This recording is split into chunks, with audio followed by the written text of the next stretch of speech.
In Tamil Nadu, more than 80,000 tons of plastic is dumped every month and only 9% of them is recycled. Due to the waste plastic, the land, air and water are get polluted. Based on a study, 56% of industrial accidents are due to failure of electrical code and it increased 5% annually. The proposed project was made by recycled plastic with economic plug design. With the help of this economic design, we can easily pull out from the socket to prevent the damage of socket and plug. If any fire occurs in our commercial product, we cannot be able to pull out from the socket.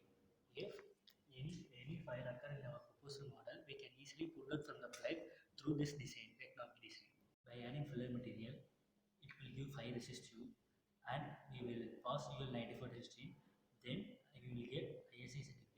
Based on our survey, the requirement for the electrical code in a city for a month is averagely about 2,500 to 2,800 codes. It also promotes employment such as increased work opportunity for raw material waste collector, transporter and recycling plants. If we get ISC certificate, we can make both business to business and business to consumer. We reaching the customer through existing hardware shop and through online marketing like Amazon and eBay. Then we reaching the international customer through Expo.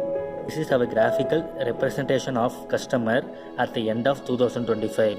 This is our graphical representation of our profit at the end of 2025. It comes under Make in India and Swachh Bharat, Clean India Mission.